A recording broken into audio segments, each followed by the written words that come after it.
Un perro que con un bocado podía comer a un indio y arrancar extremidades a montones. Una bestia que no tenía temor de nada y fiel sirviente de la corona española. Fue el perro de guerra mejor pagado de la historia y fiel compañero de su amo, el explorador y conquistador Juan Ponce de León, el primer gobernador de Puerto Rico. Esta es la historia de Becerrillo, el alano español, terror de los indios de América. Becerrillo fue uno de los más eficaces perros de combate que sirvieron en las filas del ejército español durante la conquista de las tierras americanas. Este ejemplar, perteneciente a la raza de los alanos españoles, solo sería igualado en destreza y fidelidad por su hijo Leoncico. Perteneció originalmente al primer conquistador y gobernador de Puerto Rico, Juan Ponce de León, aunque era comúnmente encomendado a otros conquistadores en la isla como Sancho de Aragón y Diego Guilarte de Salazar. Pero ¿cómo se consiguió que este can fiero fuera adiestrado para ello? Becerrillo fue adiestrado en la isla de la Española, que por aquel entonces era un enclave geográfico bajo el dominio español en que los perros de presa tradicionales españoles, los alanos, se entrenaban con fines militares. ¿Para qué entrenaban los españoles a estos perros alanos? El hecho de que fuesen los alanos la raza escogida para el adiestramiento respondía principalmente a dos motivos: la excelente capacidad de guardia que estos animales poseían y la robustez y vigorosidad de su fisionomía, el cual era considerada como perfecta para dar caza a los indios prófugos. Este es Becerrillo, un alano español, y esta es su historia. En 1509, Becerrillo participó con Ponce de León en la conquista de Boriquén, Puerto Rico, formando parte de las huestes caninas que el conquistador había adquirido tras ver su utilidad en la anterior conquista del Higüey.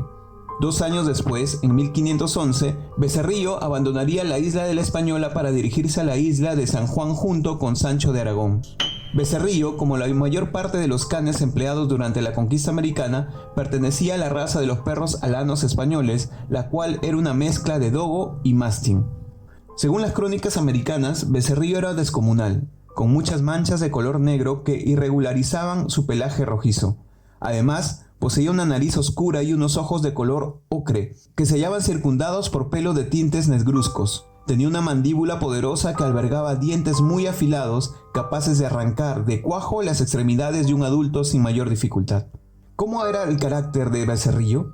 Este animal era extremadamente valorado entre los integrantes del ejército castellano por varios motivos. En primer lugar, era muy apreciado por su ferocidad y total entrega en el campo de batalla. En segundo lugar, era de gran utilidad para dar caza a los fugitivos que intentaban huir, puesto que el perro en un principio no utilizaba la violencia, sino que se limitaba a arrastrar con suavidad al enemigo hasta la posición en la que se encontraban los aliados. Pero cierto es que si oponían alguna clase de resistencia, la tenacidad de Becerrillo no tenía límites. Por último, el can era extremadamente fiel, puesto que era capaz de arriesgar su propia vida para salvar a cualquier allegado. Este es el primer can que recibe un sueldo por su labor en la guerra. El sueldo de Becerrillo, por ser tan fiero, era una doble ración de comida, que en más de una ocasión era mejor que la de los propios infantes, y un sueldo por los servicios prestados a su patria. Concretamente, el salario que ganaba era el equivalente al de un ballestero. En las crónicas podemos encontrar los siguientes relatos de Becerrillo. Guilarte de Salazar comenta: la insurrección de los caciques de Aguaynaba y Mabodamaca ha sido aplastada y todos los prisioneros han marchado al muere. Por eso ordenó a algunos infantes que buscasen y capturasen a una anciana nativa, a la que posteriormente le darían una carta que debería entregar al gobernador de la isla de San Juan. De no ser así, esta sería arrojada a los perros y, como es de suponer, acabaría destrozada por las mortíferas dentelladas de los canes. «Anda», le dice el capitán Diego de Salazar a la vieja, escondida en los matorrales. «Lleva esta carta al gobernador, que está en Caparra». Cuando la mujer se había alejado ligeramente, los soldados soltaron a Becerrillo, al mismo tiempo que lo inducían a matar a la anciana.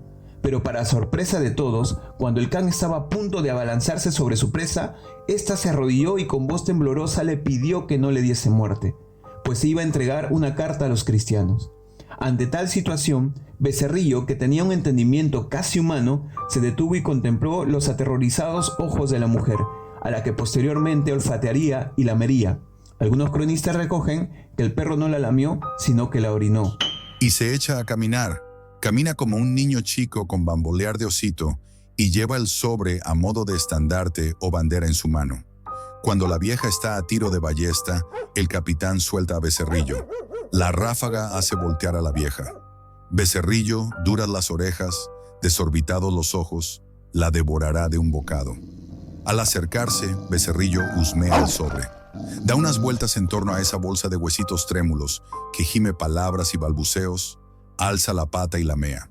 La actitud de Becerrillo fue considerada como una intervención divina y avergonzó a los macabros bromistas.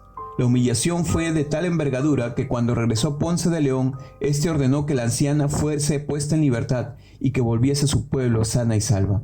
Pero como todo lo bueno, tiene su final heroico. Después de haber servido una larga temporada en las filas de los ejércitos españoles, Becerrillo regresó al lado de su dueño para poder descansar y recuperarse de las heridas durante un cierto periodo.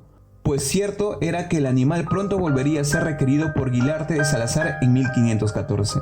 Pero Sancho de Aragón, que se encontraba por aquel entonces vigilando la hacienda de la cacica Luisa, esposa indígena del conquistador mulato Pedro Mesía, decidió que el animal debe incorporarse en las tareas de defensa, pues observaba cómo los indios caribes estaban cada vez más revueltos. De hecho, un día la estancia fue atacada por los nativos y como resultado del asedio los dueños de la casa perdieron sus vidas. Sin embargo, Sancho de Aragón fue capturado. De inmediato, Becerrillo acudió al auxilio de su amo atacando a los indios, dando muerte a gran parte de ellos, de modo que estos se vieron obligados en liberar a Aragón en las orillas del río. Hoy en día es conocido como Grande de Loaiza, por el que tenía pensado huir. Acto seguido, desde las canoas se comenzaron a lanzar flechas envenenadas y una de ellas se incrustó en la carne del perro, el cual falleció poco después. Su amo lo intentó salvar, pero fue en vano. Cuando los soldados españoles se enteraron de la muerte de Becerrillo, decidieron que el finamiento y el lugar de entierro de este se mantuvieran en secreto, pues así seguirían atemorizando a los indios enemigos con el perro. Entre los hijos de Becerrillo, el que más fama y renombre alcanzó fue Leoncico. Este animal acompañaría a Vasco Núñez de Balboa, que era su propietario, en un gran número de batallas en la que siempre desempeñaba un papel de vital importancia. También se considera que fue el primero de los perros europeos en ver el Mar del Sur, que era el nombre que recibía el Océano Pacífico durante las primeras exploraciones españolas. ¿Tú crees que hay otro can que puede igualar las proezas y fama de Becerrillo? ¿Crees que los perros de antes eran más valientes y fieros de antaño que ahora? ¿Crees que era justo que se le pague el salario de monedas a Becerrillo? Déjame tu opinión en la caja de comentarios. Estaré atentos a ellos. Suscríbete a nuestro canal para ver más historias como esta.